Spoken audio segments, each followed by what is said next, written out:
What's a harsh reality you have to accept as a woman? Story 1. Being nice may make the boys think that you're interested. God, this is so true. I was friendly with a coworker because we worked together, so I wanted to be on good terms. Next thing I know, he's telling me that he wants to F me in detail. I never gave any sign that I wanted romantic advances, let alone sexual ones. I was also a minor at the time. I found this out the hard way when a coworker that I would occasionally chat with thought I was coming on to him even though I had a boyfriend, now husband. And then he started confessing his love for me and then started showing up in places I frequently visited and then started getting uncomfortably close to finding out where I lived and then started claiming I was performing witchcraft on him and then freaked out on a bank teller claiming it was all my fault. I was once nice to one of the geeky kids in high school because I was in a class with him that had very few people. The other kids were in a clique and didn't speak to us, so I figured I'd be nice and get to know the only other person to work with. Huge mistake. He assumed that we were dating and tried to be controlling. Had to constantly remind him I was not interested in him in any way for the entire year I was stuck in that class with him before we graduated. I ran into him and his mother a few years later, and he instantly stopped talking to me the moment I introduced my fiancé, now husband. Just walked away right as I finished and let his poor mom find a way to end the conversation. Yes, and even male colleagues who know you're taken and they themselves are happily married will say gross things to you like, "You're so fun and flirtatious."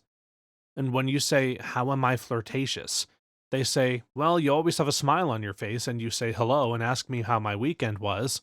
Like, what? I'm just being nice and treating you the same way I treat everyone, with kindness and shitty small talk. I work in a male-dominated industry, and most of the subcontractors and vendors that we work with are men.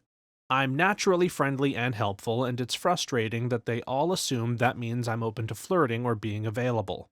I just want to be good at my job and have a pleasant day. I suspect that some of them don't know how else to interact with a woman, which implies that they don't see me as a professional.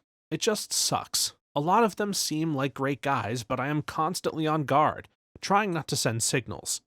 Something flipped around the time I first became a dad. I noticed that random women got a lot nicer to me. I chalked it up to the hot dad factor at first, but then I realized they weren't flirting, just being nice. At least I think I can tell the difference between nice and flirty. This led to my current hypothesis, which is that I'm less threatening as a dad. Women always wanted to be friendly, but had to be cautious. It's kind of bittersweet. It's nice to get a chat with strangers without the weirdness, but kind of a bummer that this could be what it's like all the time if not for the actions of some men. Story 2. Had movers at my house once. They got creepy until I casually mentioned that my husband will be home soon. He's a homicide detective and was called out. The movers were very professional after that. I wasn't married, but needed to shut them down. Yes. In my mid-20s, 2 refrigerator delivery men started getting really chatty and saying it doesn't look like a man lives here to try to figure out the situation. Oh, my husband lets me do all the decorating. He'll be home soon. Which was true, but still. Shit like this really makes me appreciate my plumber. He's a rough-on-the-eyes 50-something with old-school tats, and almost certainly did hard drugs at some point in his life, but he's always super professional when it comes to fixing things, gives good prices, and recommends other decent contractors. I have a pair of old men's boots I picked up at the thrift store. I keep one pair by the garage door into the house and one by the front door. I had one creeper repairman one time, like I easily have 20 men that help me with my house, yard, help crew, irrigation guy, water feature crew, HVAC guys, miscellaneous repairmen, but only one gave me the creeps, and it was the yard crew guys that suggested the boots. They even offered to leave me a pair of their own that they had in their truck when I shared I was a little scared of the repair guy who had been in my home earlier that day. A lot of guys are awesome and get it, but it sucks a lot too. Something similar happened to me years ago. My boyfriend at the time and I both worked at the same place. Just happened that I had the day off, and he was working that day. We had a guy come to our new apartment to set up our internet. The guy was late 20s and a few years older than me, but he seemed professional and totally normal. At some point I mentioned where I worked. Didn't seem weird at the time, just casual conversation. He finished installing the internet. I said thank you and saw him out. Figured I would never see the guy again. Wrong. He showed up to my job the very next day asking for me. I was so confused and told him that I had a boyfriend who actually worked there with me, and he became furious. My manager had to ask him to leave. This guy acted like I had somehow led him on. I am not a flirtatious person. My boyfriend and I had been together for 5 years at that point. I replayed our brief convo over and over in my head to figure out what I must have said to lead the dude on. I still can't figure it out. We talked about installing the internet, which led to my boring job and the obnoxiously loud train tracks that were directly beside my apartment. But somehow, since I didn't mention my boyfriend in that 25-minute appointment, I led this man on and somehow made him think I wanted him to come to my work. Side note, anytime I have told this story to any man, they always tell me I must have said something to lead this dude on, or make him act like that. Very annoying. Story 3. If you want kids, you have to run the chance of ruining your body in the process. My last kid was 4 years ago, and I am permanently disabled. I developed something called pelvic congestion syndrome, and some days the pain gets so bad my husband has to physically carry me from my bed to the bathroom, because any movement I make, even just rolling to one side, leaves me sobbing in pain. And this is after a surgery that reduced my pain by 80%. Pregnancy/childbirth is fucking scary, man. Even under ideal conditions, you're still growing a whole damn human inside of you, getting your organs shoved out of the way by it, and then birthing it, despite the near anatomical impossibility of such a thing. My mom had a barely survivable at the time premature birth, then a breech birth turned into an emergency C-section, which was so intense my dad hyperventilated and fainted. But that's another story. Then me. I appreciate being alive and all, but like, really? You went through all of that and decided, I think I'll go again. Anyway, huge respect for any woman who chooses to have kids. And your career, and possibly your marriage. Having kids benefits men way more than it benefits women. Like, it benefits women too, but women are usually expected to be the sole carers, and many of them end up being single mothers. On top of the huge potential of ruining their bodies and mental health, being pregnant is also the most dangerous time for women, based on stats regarding spousal abuse and even murder. So, when a guy has a kid, it's like, oh fun, I can teach them how to play baseball someday.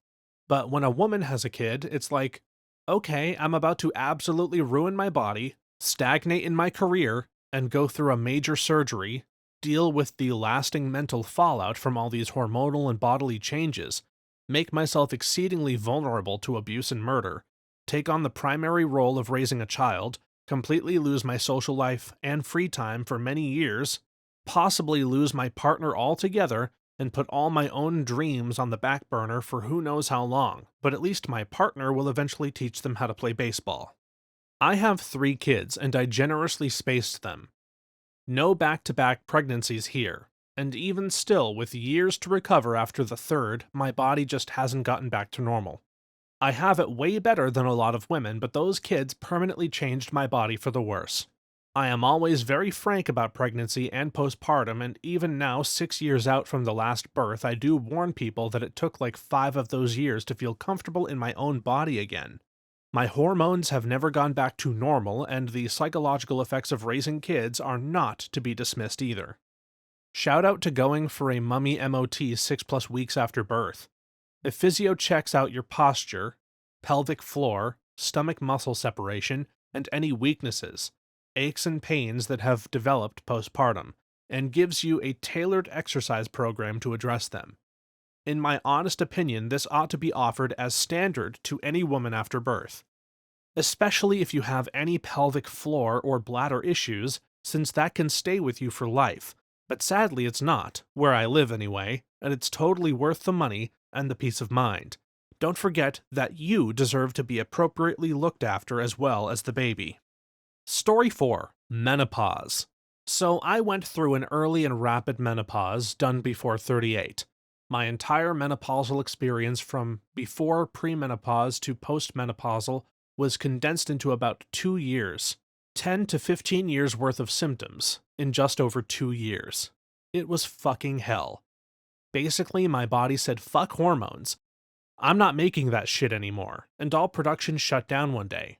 Everything went bonkers in my body. I developed a spare tire overnight, even though I was still only 5'2" and 100 pounds. Like all my fat moved to create this spare tire rapidly. I lost most of my hair and literally zero sex drive, ruined my 7-year relationship since I wasn't diagnosed until after the breakup. I stopped being able to sleep through the night. I used to be such a good sleeper.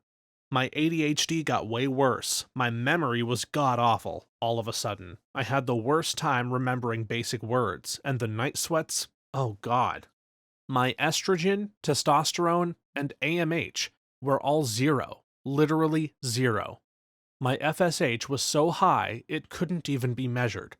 The results were just over 200 because the test only goes to 200. I had to be tested for a pituitary tumor. Nope, not that. Because the only mention in the medical literature of FSH being even close to that high is in the presence of a tumor. The highest I could find in a search was 179. No doctor I've ever seen, most of whom have 25 plus years of experience, has ever even heard of it being so high, much less actually seen it. A friend had mild fertility issues, and when her FSH came back, mid-30s, at 16, her doctor said that was a little high.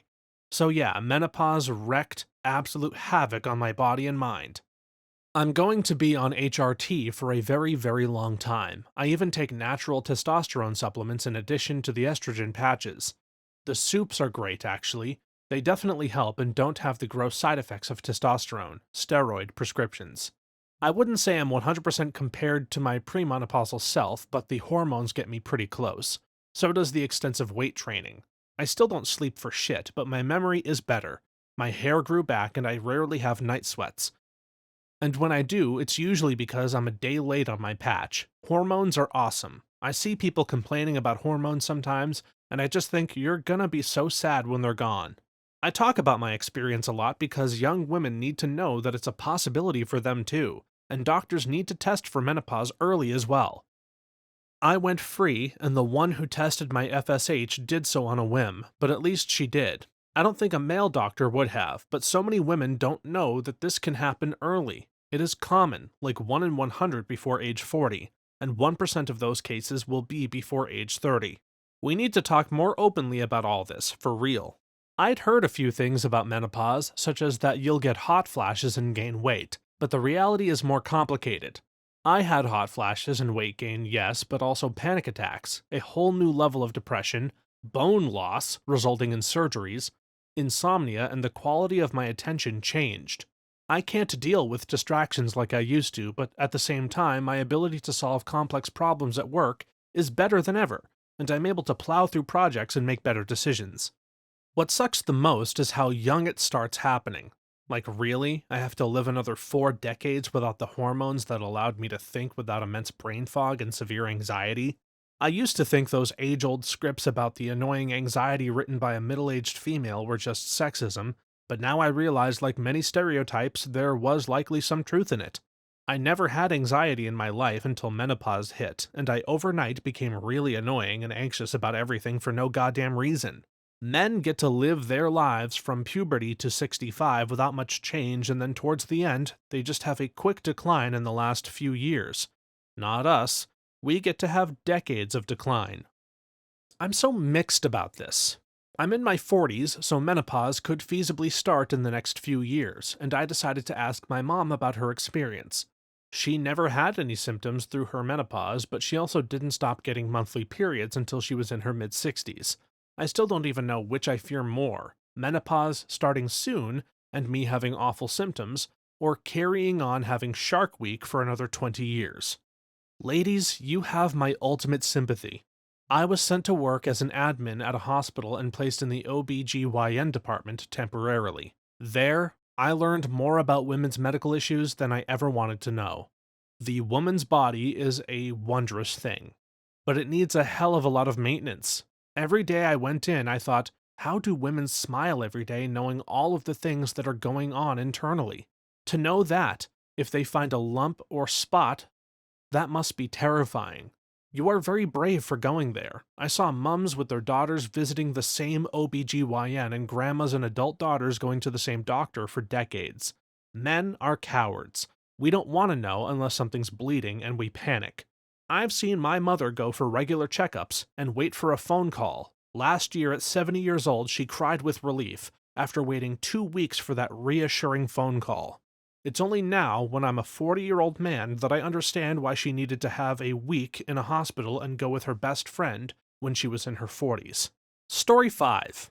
90% of men can overpower you if they want. You can do all the weightlifting and self-defense and jujitsu, they're still going to be stronger and there's nothing you can do about it. I used to do karate and kickboxing, got a black belt. We were invited to do a women's self-defense class and I got invited to help make sure the forms were right. I'll never forget the first thing we went over. Sensei came up behind me and picked me up. 6 feet, 200 pounds versus 5 foot, 100 pounds. Like it was nothing, you know? He said, "I can teach you all kinds of cool moves, but it means nothing if I can just grab you. Go dead weight, bite, scream fire, scratch, whatever you need to flee. Otherwise, this all means nothing." I've only been in one situation where I was grabbed like that, and goddammit, he was right. Dead weight and bite and scream fire. The guy backed off real quick. I feel like a lot of people who deny this are just afraid of accepting it as reality, and I can't blame them. It's a scary fact to live with.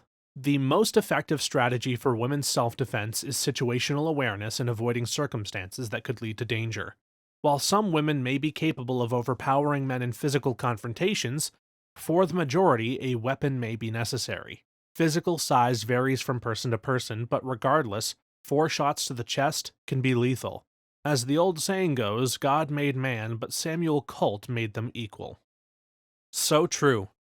I competed in powerlifting in high school, and we had quite a few women and some really strong women at that, but even our strongest female that made it to state was hundreds of pounds under me on lifts. And I wasn't even the strongest guy. I did good, but I wasn't the strongest guy in the school. I was sitting at 3rd strongest. We were in the same weight class too, but she was benching in the 200s and I was benching in the 400s. She was squatting in the 300s, impressive, but I was hitting 650, and my 2 other friends were in the 700s. She was deadlifting 400, super impressive, and I was deadlifting 600. She worked just as hard as I did, but no matter what, she couldn't get anywhere close to us. Even the more average guys would outlift her. She could really only outlift the lightweights, but that's because she was 240 pounds. It was a real eye-opener on biology. I feel like she could have trained her whole life and wouldn't have caught up to our high school numbers. She also got a lot of injuries from this when we boys didn't. She was an absolute beast and a badass, and she would still get the floor mopped with her by our more average guys. It's not just a violent thing. I'm changing my vocation now and I study interior decorating and construction. I used to work at a similarly physical job, so I know my limits well. Anyway, most of my schoolmates are young women, and we just got a new male teacher who has previously taught only young men in house construction. It's very obvious he hasn't grasped the difference in strength. He's often confused why a 120-pound girl hasn't already moved 70-pound sheetrocks to their pointed places. Or why some power tools take some time to get used to because they can kick very hard, or why it takes 3 students to move heavy cabinets. Story 6. Unfortunately, safety concerns are constant and must always be considered everywhere. Some of it is second nature for me now too. The other day my husband was like, "Why do you immediately lock the car doors when you get inside? The car auto-locks when you start moving." I had to explain to him that women sitting in their cars are popular targets, so now I instinctively lock it as soon as I get in. Mine asked why I only wore one earbud when I went for my run. Even after I explained that a lot of women don't wear 2 for safety reasons, he was still so flabbergasted by it, not because he didn't understand my explanation, but just because he never had to think about his safety like that. I live in a really safe area, but even the idea of wearing both earbuds gives me anxiety. My daughter, a 1st grader, really wanted to see some stars and the moon, so one night we drove out on a country road maybe 10 minutes from our house to get away from the lights. We did it on a whim before bedtime, so I was in slippers and she was in her pajamas, with her 2 favorite stuffed animals.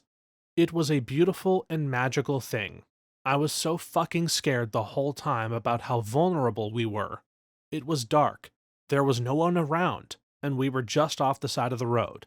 The highest risk was an inattentive driver doesn't realize the road curves and hits our car, but boy did I run through a litany of all the terrible things that could happen to a young girl and her mother caught alone. Meanwhile, she found her first constellation and was so happy. I don't ever want her to be scared in the background while experiencing the wonder of the world. Though to be fair, I also just have ambient anxiety, lol, so my brain chemistry didn't help. I don't attribute this to ambient anxiety, it's just the horrible truth about being a woman. I was also stargazing with my boyfriend, my friend Mike, and his girlfriend. The girlfriend and I got up from our viewing spot and walked towards our car. A dude in a pickup drove by, rubbernecked us, then abruptly stopped in the middle of the road, got out, and walked straight at us. Horrified, I called for my boyfriend and Mike, who were both big guys. They walked straight toward the would-be assailant, who turned on his heels and ran to his truck and then sped off. I don't even know what he would have done to us if the big guys weren't there. It was a well-traveled highway, but late at night. No one was around. It still scares me to this day. I started a lot, and this only happened once. But it only takes one time or moment to be victimized by predators, who are everywhere as it turns out. I'm glad you were safe. It's always best to be aware and be alert. As soon as I stepped out the door, I need to be aware that the next man who walks by could threaten my safety. From the dodgy eye contact, to the suggestive leer, to the close contact, blocking the path, and so on. Of course, most of the time there is no threat, but I have learned to project a confidence that is a deterrent. Now that I am older, I have become more invisible, and this offers protection. Of course, the more vulnerable a woman or a girl is, the more the danger. Teenagers and young women especially. Story 7. For some women, it's the excruciating period pains they'd have to experience every single month. It might feel like being in the middle of a bloody war, getting repeatedly stabbed in the uterus by a sharp knife from all sides, and even the painkillers won't take it seriously. The worst part is just having to keep a straight face like you're completely fine while feeling like you're being stabbed in the ovaries. I can't count how many times I've been on public transport with excruciating period pain and just had a blank expression on my face when really I wanted to cry. I've said it before, but women are strong. My wife just went through this hell. She was told for years by her incompetent former GYN that it was all in her head. Finally found a better one. Turned out she had endometriosis that had spread to her bowel, as well as one of the worst cases of adenomyosis they've ever seen, with uterine wall thickness measured in centimeters instead of millimeters. The latter, compounded by her right ovary being twisted around, flipped backward, and completely adhered to the uterine wall. This was on top of other cysts present. The pains weren't just from her periods either. We had sex a grand total of twice in 2 years because her issues made penetration excruciating for her. She had her hysterectomy several weeks ago along with removal of the ovary. They were able to leave the other ovary in place, for now, to avoid inducing menopause. The only complication was a couple of instances of post-surgical hematomas letting go with no warning. One happened in her sleep, completely destroying the couch from all the blood flow. She didn't even know she was bleeding out until she woke up in a puddle of blood. The second time we were out and about for the day and she overexerted herself, causing it to happen in public. Thankfully, we were able to wrap something around her pants to avoid embarrassment, as her jeans were soaked in blood and ruined. Making this all more fun, a week before her surgery she broke her foot. This meant that she couldn't walk after surgery. To clear the air they pumped into her abdomen, resulting in days of excruciating pain until it cleared up naturally. My daughter, 24, has had terrible period pains. Since she got her first one, I, male 58, was the first person she told. She has had miserable PMS, cramps that double her over, and period poops. She uses a TENS machine, heating pads and meds that don't work. Was scoped for endometriosis but didn't have it. Did have some scar tissue that they couldn't figure out why it was there, so they removed it. Tried an IUD and it made it even worse. Birth control doesn't seem to work well. She's such a heavy bleeder that she's anemic. I go to the store for her pads or tampons, but if she doesn't have a picture of the packaging, I'll FaceTime her in the store. Of course, I also bought her some ice cream. The poor kid has tried PT, biofeedback, and visualization. She painted a picture of a uterus where one half has flowers on it and the other side has barbed wire. I feel so bad for her, and I wish I could find a way to help her. We keep trying different doctors hoping for answers. Story 8. The reality of anyone can be a predator. Family, friends, colleagues, or a random stranger. And that no matter how you dress, how you look, or how old you are, you can be a victim. And if you're beautiful, they blame you for it, because of course someone would want you. Or you're a slut who regretted it, etc. If you're not conventionally attractive, you're lucky to be given any attention at all and should of course appreciate being assaulted and harassed. When a serving police officer kidnapped a woman off the streets in London by using his police ID to arrest her and then raping and murder her, British women realized that all bets are off. Swear to God, I will shout the next time I hear, "Not all men." We effing know that. The problem is we don't know which men are the predators. We have to act on the assumption that any man we meet is a threat until he proves otherwise. If we classify a decent guy as dangerous and are wrong, all that happens is his ego is a little bruised. If we classify a guy as safe and he's not, we can literally be killed. I am done apologizing for the actions I take to keep myself alive. I hate this, but it's the truth. I'm a big guy, and I'd say I have a pretty scruffy appearance, and I know that my appearance makes women uneasy. It hurts me that the majority of women are afraid to walk near me when alone and glancing over their shoulder as they assume I'm some evil person that would hurt them.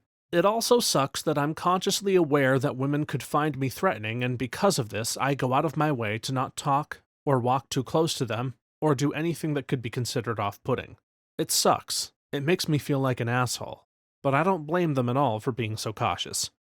100% something I thought I realized but didn't truly until I lived it. For context, I am a trans woman. I knew the stories from women in my social circles, and even as a man, I had experienced some sexual assault and harassment in the past. I thought I really understood. It's so much worse now. I've been assaulted in public, at raves, at clubs, and I've had sexual advances and unwanted touching from men I considered close friends, even though they know that very well I have no interest in men. I recently had a man show me his penis in a grocery store and call me a bitch when I said he was disgusting. The worst part of it all is the fear.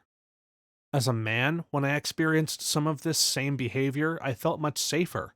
I'm 6 foot tall and was in pretty good shape, but now I'm so much weaker. I can no longer run when the sun is down, go for nighttime walks with my dog, or walk home from events alone without fear. I've lost so much independence. It's all been worth it, but it's the one thing I really miss. Story 9. Nurse here. Healthcare often doesn't take you seriously. There's tons of research out there, from being denied painkillers to dismissing symptoms, or the feeling of something isn't right. Also, symptoms are often different. See male versus female heart attack symptoms. Yet, until fairly recently, research was only done on male patients, drugs, etc. because of the damage that could appear, infertility for example, and even though there now is a regulation to include women in the studies, the number is very limited. Therefore, we won't ever quite know what atypical side effects a drug may have on women, or what the female-specific symptoms are for certain illnesses. Seriously, gender-based medicine is an incredibly interesting topic. Everything is anxiety. If you've extensively researched your symptoms and asked for a test, you need to stay off the internet and let the professionals handle it. If you give context to any symptoms or why you've done something, like stopping a medicine, then you're talking too much. And that's also anxiety. Hysterectomy? Be still for 6 weeks and take this Tylenol. My husband has been going to appointments with me because they listen to him more than me when I talk about my own body. He's disgusted with how I've been treated, and is worried about our daughter's medical care later on, too. My male specialist doctor started writing anxious to the point of tremulous in every note, copied and pasted, I'm pretty sure. He told me everyone has neck pain, and you shouldn't get surgery or take painkillers. I hadn't mentioned surgery or painkillers. He said the MRI almost certainly wouldn't show anything, and then tried to prove me wrong that my neck was fine by yanking my arms above my head, ignoring me and saying stop. After that day, my left and right side hurt. My female PCP ordered an MRI. I have a herniated disc, a bulging disc, and arthritis in my neck. I called the specialist's office and told them to find me a different doctor because I was never seeing him again. I've been seeing him for 10 years, but this was the last straw. I want to cry just writing this out. It was the worst medical experience I've ever had, and there have been so many. Story 10. When you end up the victim of R or abuse, even in your own home, even if the abuser is a trusted friend or partner, someone will find a way to blame you, no matter what the circumstances. What were you wearing? Why were you there? Why did you provoke him? Why didn't you just leave? Why should we believe you? I broke up with an alcoholic after 2 days of threatening text messages. I filed a report with the police. I had my friend with me, and the guy, cop, came to take the report. He was so condescending. At the end of the visit, I mentioned I had work in the morning. He said, "Oh, you work?" with a chuckle. I wanted to flip on him. Of course I work. How do you think I pay my bills? And told him where it's reputable. The ex used to choke me out in sex to the point I would pass out, and he'd keep going until I would come and flip. I had to hit him in sex to make him stop, and we broke up. I put that in the report. The ex then started sending me death threats, and the cop treated me like a child when I was afraid for my life. I'll never forget it. Story 11. That my 2 daughters, statistically speaking, will be harassed verbally or even sexually by someone, likely a male. How does one prepare their daughter for this? Already at 13, she gets men looking at her. Last summer, as she got out of the surf, a man watched her and stared at her as she made her way to me. When she told me she could feel him watching her in the water, I stared back at him and he got up and walked away. It's just so heartbreaking that I have to teach them how to be safe, i.e. walk with only one headphone in. Don't go to the toilet on your own. Don't make eye contact. Run to a woman if you're threatened. Tell an adult if someone hurts you, etc. When I was 12, me and my dad were looking at DVDs at Walmart.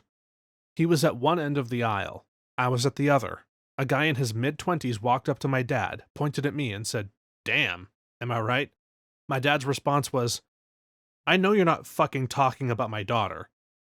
The guy bolted. It's horrible that we go through this at any age, but as children, be real. Thank you so much for watching all the way to the end. If you have a similar story to these that you feel comfortable sharing with us, please leave it in the comments below. If you enjoyed this video, please leave us a like, and make sure to subscribe. For more videos like this one right now, please stop by our channel. Thanks again, and see you next time.